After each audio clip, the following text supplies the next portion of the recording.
24장 생후 1년 반 동안의 마리아. 말을 하지 못하거나 더듬거리는 것은 아기에게는 자연스러운 일입니다. 그러나 마리아에게 침묵은 탁월한 완덕이었습니다. 말은 사고의 결실이면서 자기 생각을 외적으로 표현하는 방법입니다. 그런데 마리아는 잉태된 순간에 이미 영혼의 전 능력을 완전하게 사용할 줄 알고 있었습니다. 그래서 세상에 태어난 후에 마리아가 말을 하지 않은 것은 아직 말을 할 줄 모르는 아기여서가 아니라 자유의지로 침묵했기 때문입니다. 아기들은 자기 몸을 제대로 가누지 못하고 어떻게 말을 해야 하는지도 모르고 그저 옹알거리는 게 전부입니다. 하지만 마리아는 하려고만 한다면 충분히 말을 할 수 있었거니와 일반 성인들처럼 자유롭게 활동할 수도 있었습니다. 마리아는 다만 그리하지 않았을 뿐입니다. 이러한 맥락에서 볼 때 아기 마리아의 침묵은 참으로 위대한 덕행이었다고 해야 합니다. 이제 갓 태어난 아기가 어른들처럼 똑같이 말을 한다면 분명 엄청난 충격을 주었을 것이 틀림없기에 마리아는 자신이 받은 은총과 능력을 드러내지 않고 지혜롭고 겸손하게 처신했습니다. 하지만 날 때부터 말할 능력을 가진 아기가 생후 1년 반 동안이나 말 한마디 없이 침묵을 지키고 있는 것과 날 때부터 말을 할 줄 모르는 아기들이 자연적으로 말할 수 있게 되는 것 중에서 과연 어느 쪽이 더 큰 기적인지 사실 저는 잘 모르겠습니다.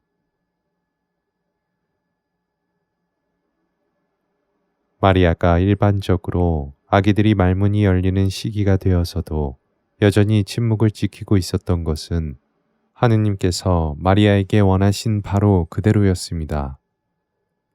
마리아는 자신의 수호 천사들과 이야기할 때 그리고 하느님께 기도할 때에만 말을 했습니다. 그것도 혼자 있을 때에만 그리하였기 때문에 사람들은 마리아가 말하는 것을 보지 못했습니다. 천사들과 대화하고 하느님께 기도할 적에는 소리내어 기도하는 것이 더 좋은 일이었고 또 한편으로는 이렇게라도 말을 하지 않는다면 마리아의 입과 혀는 굳어버릴지도 모르기 때문이었습니다. 어머니인 안나조차도 이 기간 동안에 아기 마리아가 말하는 것을 한 번도 보지 못하였습니다. 안나는 마리아가 실제로는 말할 능력을 이미 가지고 있다는 사실도 알지 못했습니다.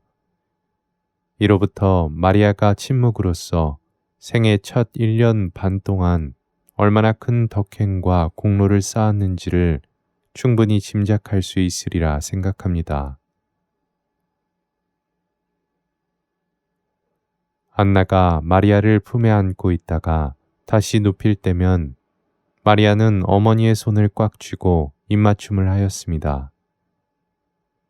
이 행동은 안나와 요아킴이 살아있는 동안 부모에 대한 마리아의 순종과 사랑과 존경의 표시였는데 갓난아기의 행동으로서는 참으로 깜찍하고 사랑스러운 것이었음에 틀림없습니다.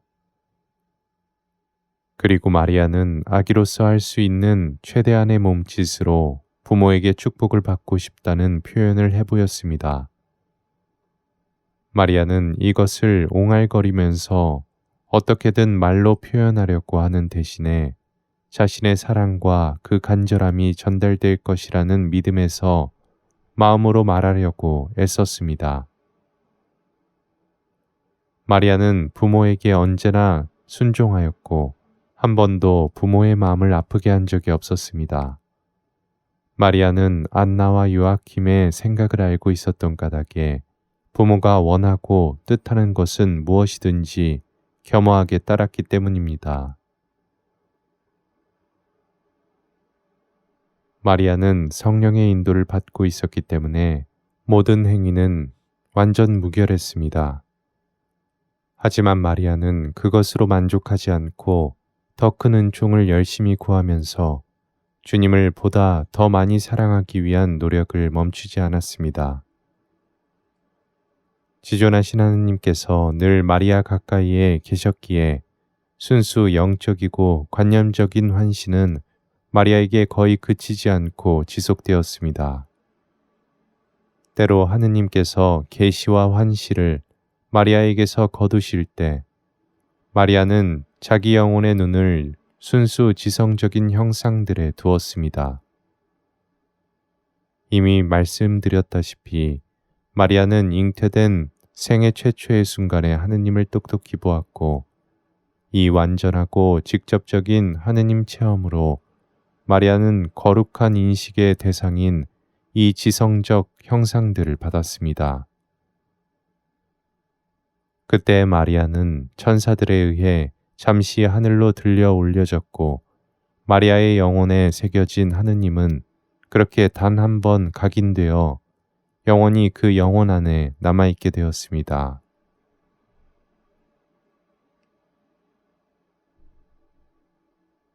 주님의 향기 그윽한 포도주 창고에 머무는 동안에는 하느님의 사랑으로 모든 것이 정돈되어 있었지만 그곳을 떠난 다음부터는 마리아는 그 그리움과 사랑 때문에 타는 듯한 괴로움을 겪어야 했습니다. 하느님을 다시 보게 된 것만이 마리아에게는 이 세상을 살아가는 하나뿐인 이유였습니다. 마리아의 육신은 지극히 섬세하고 연약했지만 사랑은 죽음보다도 강했습니다. 하지만 마리아는 강렬하게 타오르는 사랑이라는 불 속에 있으면서도 죽지는 않았습니다. 하느님께서 마리아를 강하게 붙드시어 화염 속에서도 다 죽지 않게 지켜주셨기 때문입니다. 그럼에도 하느님께서는 종종 마리아가 격렬한 사랑과 애타는 그리움에 쓰러져 기절하도록 내버려 두셨는데 그럴 때마다 천사들이 마리아에게 생기를 북돋우고 임을 향한 사랑에 사로잡힌 마리아의 영혼을 위로해 주곤 하였습니다. 이는 아가서에서 전하는 바로 그대로입니다. 꽃으로 내 기운을 북돋아 주셔요. 저는 사랑으로 병들어 있으니까요. 이것은 지극히 고결하면서도 아름다운 가장 탁월한 형태의 순교입니다. 왜냐하면 하느님을 향한 사랑으로부터 오는 괴로움은 여느 순교자들이 겪는 육적인 시련보다 훨씬 더 극심한 고통이기 때문입니다. 하느님을 향한 불타는 사랑으로 성모님께서는 일생 동안 약 1000번가량 순교하셨습니다. 사랑은 행복한 고통입니다. 사랑의 아픔을 느껴본 사람은 사랑하는 임의 목소리를 듣고 싶어 안달이 납니다. 사랑하는 임의 속삭임은 그 영혼을 새롭게 하고 그제야 영혼의 병은 치유됩니다. 사랑의 기쁨으로 인생의 괴로움은 차마 견딜 만한 것이 되기는 하지만 영혼은 죽음에 이르기 전까지는 삶의 비참에서 완전히 해방되지는 않습니다. 아기 마리아는 이를 잘 알고 있었습니다. 마리아는 천사들에게 사랑하는 임에 대해 수없이 물어보았고 천사들과 대화함으로써만 마음을 달랠 수 있었습니다. 주님의 일꾼들, 하늘의 임금님께서 세우신 제후들이여, 당신들은 하느님의 손으로 빚어진 아름다운 작품이며 내 마음을 태우는 저 영원한 불의 불꽃입니다. 당신들은 그분의 영원한 아름다움을 있는 그대로 볼 수 있는 은총을 받았습니다. 그러니 내게 말씀해 주셔요. 내 사랑하는 임은 어떻게 생겼습니까? 그분은 어떻게 계십니까? 제가 아직도 그분의 총애를 받고 있나요? 행여 제가 그분의 마음을 상하게 했나요? 주님께서 제게 바라시는 것은 무엇입니까? 부디 제 고통을 줄여주십시오. 저는 사랑으로 미쳐 죽을 지경입니다. 천사들이 대답했습니다. 지존하신 분의 정배여, 당신의 신랑은 유일무이한 분입니다. 오직 주 하느님만이 스스로 존재하시고 다른 아무것도 필요하지 않으시나 모든 피조물은 그분 없이는 살 수 없습니다. 무한히 위대하신 주님의 힘을 꺾을 자 아무도 없습니다. 주님의 지혜는 헤아릴 수 없이 깊고 그 자애는 모든 바다보다도 크고 넓습니다. 그분은 만물의 처음을 정해주시면서 스스로는 시작도 처음도 없이 계십니다. 전 우주를 지배하고 통치하시면서 지치지도 피곤해하지도 않으십니다. 그분은 당신에게는 아무런 가치도 없는 세상을 그저 자애로서 붙들고 계십니다. 주님께서는 모든 피조물을 아름답게 지어내셨지만 정작 그분이 얼마나 아름다운지는 어느 누구도 완전히 알지 못합니다. 하지만 그분은 어떤 피조물들에게는 당신을 마주할 수 있는 은총과 영광을 허락하셨습니다. 주님의 사랑을 가득히 받은 이여, 당신이 사랑하는 그분은 참으로 무한하신 분입니다. 우리는 주님의 완전함을 결코 다 알지 못하며 그분의 뜻과 생각을 엿볼 수 있는 자는 아무도 없습니다.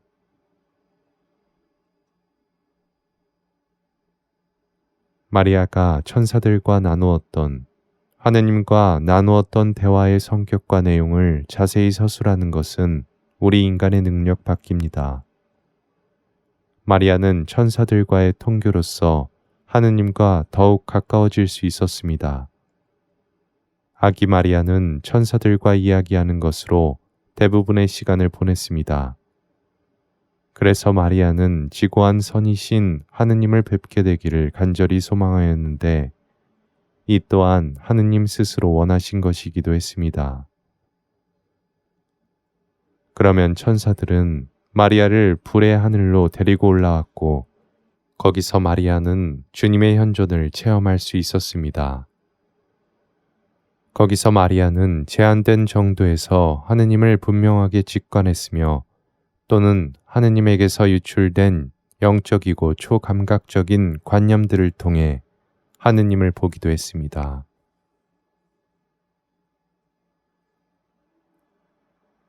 불의 하늘에서는 마리아도 천사들을 있는 그대로 뚜렷하게 볼 수 있었습니다. 마리아는 천사들의 위계 질서를 보았고 합창대로서 어떻게 존재하는지를 보았으며 그 속에 수많은 신비들을 알게 되었습니다. 거기서는 더욱 탁월한 형태로 덕을 실천할 수 있었기에 마리아의 사랑은 마치 타오르는 불과 같았습니다. 하느님께 대한 사랑으로 그토록 열렬하게 타오르는 영혼은 더 이상 피조물이 아니라 거의 신과 같은 형상을 하게 됩니다. 한낱 피조물이 그렇게까지 거룩해지고 완전해질 수 있는 것은 하느님의 은총이 아니고서는 있을 수 없는 일이고 마리아 외에는 그런 은총을 받은 영혼도 없습니다.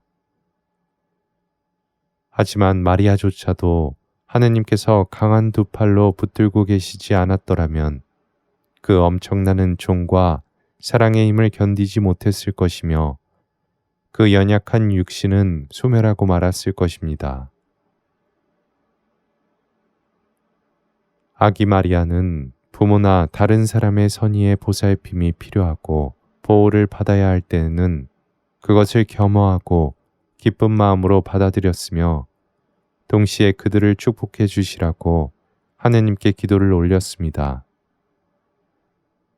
모든 피조물 가운데 가장 거룩한 존재이며 비교할 수 없을 정도로 많은 은총을 가득히 받은 존재이지만 마리아는 스스로를 이승에서의 삶을 위해 감히 음식을 먹을 자격조차도 없는 무가치한 존재로까지 여겼습니다. 진실로 자기 자신을 가장 비천하고 낮은 존재로 여겼던 이 여인은 하지만 현실에서는 만물의 여주인이며 전 우주의 여왕입니다. 천상 여왕이신 성모님의 가르침. 내 딸아, 받는 만큼 감사하는 마음이 커지는 법이니 영혼은 많이 받을수록 그만큼 자기 자신을 보잘것없게 여겨야 한다. 인간은 스스로는 아무것도 할 수 없고 아무것도 소유하지 못하니 그의 존재는 참으로 아무것도 아니다. 그러므로 한낱재와 먼지일 뿐인 인간은 누구든지 자기 자신을 무가치한 존재로 생각해야 하지만 그 중에서도 주님께서 특별히 들어높이신 영혼은 더욱 그래야 한다. 왜냐하면 그가 지금은 수많은 은총을 받았다 하더라도 전적으로 무능력한 무와 다름없는 그 존재의 본질은 변함없기 때문이다. 그 영혼은 여전히 먼지인 까닭에 자신이 받은 것에 대한 보답으로 스스로 해드릴 수 있는 것이 아무것도 없다는 사실을 더욱 절감할 뿐이며 감사하는 마음만 한없이 커질 뿐이다. 어느 누구도 내가 바로 나를 창조하였다 또는 내 힘으로 내가 살고 있다 라고 주장하지 못한다. 죽음이 나를 덮치지 못하리니 나는 영원히 살리라 하고 당당하게 말할 수 있는 자 아무도 없지 않느냐. 우리가 존재할 수 있을지 없을지, 생명이 얼마나 지속될 수 있을지는 오직 하느님만이 결정하시기 때문이다. 인간 본래의 처지가 어떠한지를 잘 깨닫고 이를 겸허히 받아들여라. 모든 피조물은 전능하신 주 하느님 앞에 엎드려 경배하며 자신을 무가치한 존재라고 고백해야 한다. 내 딸아, 이 말을 부디 잊지 마라. 나는 세상에 태어난 후 먼저 침묵의 덕을 닦았는데 너도 나처럼 침묵하는 것을 아주 값진 보물처럼 여기기를 바란다. 하느님께서는 나에게 하나도 빠짐없이 모든 덕을 주셨지만 그 중에서 나는 침묵을 특별히 아끼고 소중하게 여겼다. 침묵은 내가 사는 동안 언제나 나와 함께하였다. 절제하지 않고 깊이 생각하지 않고 내뱉는 말은 양쪽으로 날이 선 칼과 같아서 칼날의 한쪽으로는 말하는 자에게 다른 쪽으로는 그 말을 듣는 이에게 해를 입힌다. 그리고 영혼 안에 사랑과 선과 덕을 무참히 짓밟거나 적어도 그것들이 발휘되지 못하게 저지한다.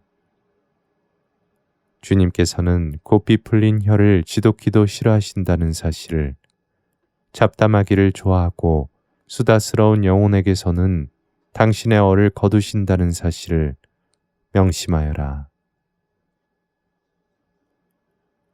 말을 많이 하게 될 때에 너 자신을 주의 깊게 들여다보려무나 죄를 짓지 않고서는 말이 많아질 수가 없다는 사실을 당장 알 수 있을 것이다.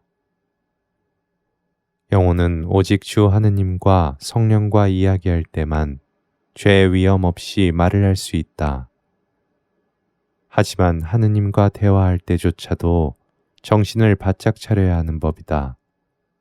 하물며 꼭 필요하고 올바른 것만을 말하고 쓸데없고 부정한 것들은 입에 담지 않으면서 사람들과 대화하는 것이란 얼마나 더 어려운 일이겠느냐. 이 위험을 피하기 위해서는 될 수 있는 한 말을 삼가고 침묵을 지켜야 한다. 말을 하는 것과 하지 않는 것 사이에서 지혜롭게 중용을 지켜라. 그런데 참된 중용은 침묵에 조금 더 가까이 있다. 자신의 깊은 내면에서 하느님을 떠나보내지 않고서도 쓸데없는 잡담을 할 수 있는 영혼은 아무데도 없다. 내 말을 마음에 잘 새겨라. 너희 인간 사회에서도 다른 이에게 폐를 끼치는 무례한 행동은 삼가지 않느냐. 같은 이유로 영혼은 하느님께 상처를 드릴 수 있는 행위들도 전부 삼가야 하는 법이다. 게다가 하느님께서는 너를 창조하시고 모든 인간보다도 높은 분이시지 않느냐. 무의미하게 짓거리는 수다와 정결하지 못한 이야기로부터 너의 귀를 막아라.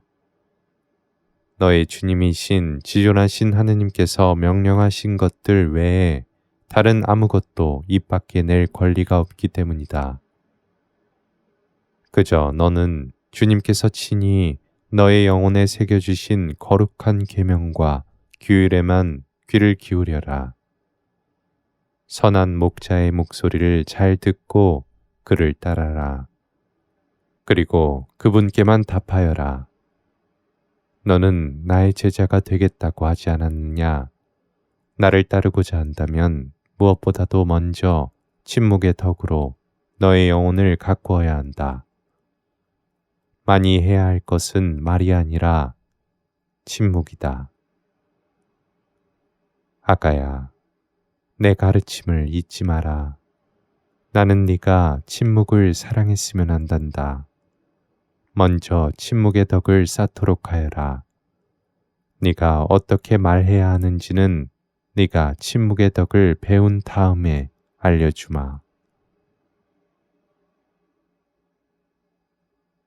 너의 공동체의 딸들과 너에게 순명을 서약한 이들에게 권고와 위로의 말을 건네는 것은 금하지 않는다. 하느님의 자비와 위대하심을 노래하고 너의 안에 그분의 사랑을 일깨워주는 사람들과 대화하여라. 너는 거기서 침묵을 배울 수 있을 것이다. 하느님을 찬미하는 영혼과 대화하게 되면 너는 인간적이며 세상적인 것에 관한 대화에 구역질을 느끼게 될 것이다. 그토록 갈망하는 영원하신 하느님의 지구한 선을 말하는 것만이 너의 유일한 기쁨이 되리라. 사랑의 힘은 너의 전 존재를 새롭게 하고 육적인 욕구를 전부 부수어 버릴 것이다. 그때 비로소 너는 일생 동안 육신을 불살랐던 그 사랑으로 내가 순교하며 산 것처럼 너 또한 감미로운 사랑의 순교자로서 산다는 것이 어떤 의미인지를 깨닫게 되리라. 이승에서의 삶이란 그 자체로 나의 사랑을 가로막는 것은 아니었다. 이 삶이 나에게 끔찍한 옥살이와도 같이 느껴졌던 것은 내 님을 향한 사랑 때문에 당장이라도 그분께 날아가 그분 품에 안기고 싶은데도 이 육신이 끝끝내 나를 잡고서 놓아주지 않았기 때문이었다. 내 사랑하는 딸아, 세상의 것들을 입에 담아선 안 된다. 그리하여 세상의 것을 잊어버려라. 온 힘을 다하여 나를 따라라. 나를 본받아라. 네가 준비되어 있으면 너의 신랑인 그분께서 너를 기꺼이 초대하실 것이다. 그리고 나를 사랑의 열병에 걸리게 했던 저 따뜻한 말씀을 너 또한 듣게 되리라. 나의 비둘기야, 내 심장은 너를 향한 사랑으로 매여 있다. 내 사랑아, 너의 가슴을 열어 이 감미로운 고통을 받아들여라. 아가야, 너도 알지 않느냐? 주님께서는 내게 정말로 이렇게 말씀하셨단다.